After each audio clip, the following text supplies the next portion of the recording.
बिस्मिल्लाहिर्रहमानिर्रहीम अस्सलाम वालेकुम and welcome back to my YouTube channel. तो रूस हिंद किचन में आज जो आपके साथ ज़बरदस्ती रेसिपी शेयर कर रही हूँ वो है चिकन यखनी की रेसिपी। बिल्कुल डिफरेंट स्टाइल में आप इस तरीके से बनाएंगे तो बस आप दीवाने हो जाएंगे इस यखनी के। और अब सर्दियों की आमद है तो आप ये बनाएं, क्योंकि बच्चों के अभी सीज़न भी कुछ ऐसा है कि बच्चों के गले ख़राब हो रहे हैं, तो आप ये बना के बच्चों को पिलाएं।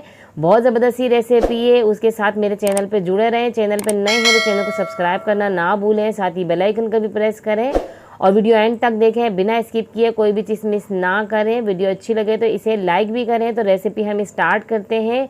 तो सबसे पहले हमने एक पतीला ले लिया है और इसके अंदर 2 खाने के चम्मच हमने कुकिंग ऑयल डाला है। 7 से 8 हमने काली मिर्चें, 1 दालचीनी सिक्का टुकड़ा, 2 तेज़पत्ते डाल दिए हैं। और उसको हल्का सा क्रैकल करने के बाद ये मैंने 1 प्याज ले ली, उसे मैंने चॉप कर लिया, बिल्कुल बारीक चॉप किया है। ये इसके अंदर डालने के बाद इसको हमने करना है हल्का सा फ्राई, कि प्याज का जो कच्चापन है वो दूर हो जाए। अमूमन लोग यखनी में कच्ची प्याज डाल देते हैं तो उससे ना टेस्ट अच्छा नहीं आता है। तो आप इस तरीके से बनाएंगे तो बिल्कुल डिफरेंट टेस्ट आएगा और बहुत अच्छी यखनी बनेगी।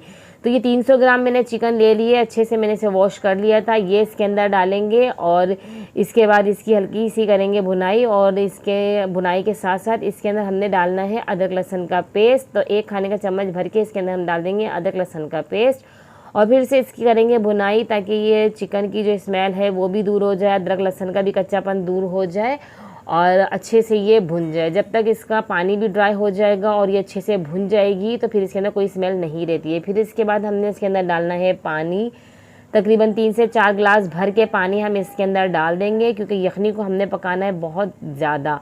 तो अब इसके अंदर डाल देंगे नमक, हम टेस्ट के हिसाब से डालेंगे नमक। और याद रहे कि पानी हमने जो यखनी में डाला है ये ज़्यादा डाला है, ये पक के कम हो जाएगा तो उसके हिसाब से आपने नमक डालना है। अब इसको पकने के लिए रख दें जब तक बॉयल नहीं आ जाता है और फिर उसके बाद लो फ्लेम पे इसको पकाएंगे हम 1 घंटे के लिए। तो 1 घंटे के बाद कुछ इसकी शक्ल यूँ निकल कर आई है, ये देख सकते हैं आप। हमारा जो यखनी जो है कितनी कम हो गई है, पानी इसका अच्छा खासा पक के सूख गया है और ये यखनी की खुशबू इतनी अच्छी लग रही है। आप इसके ऊपर थोड़ा सा हरा धनिया डाल दें तो बस जान ही आ जाती है, क्योंकि हरा धनिया जिस चीज़ में भी जाता है उसको बिल्कुल ना उसकी शक्ल को, उसकी रंगत को बिल्कुल ही डिफरेंट कर देता है और देखते ही खाने का दिल चाहता है। देखिए कितना अट्रैक्ट कर रहा है।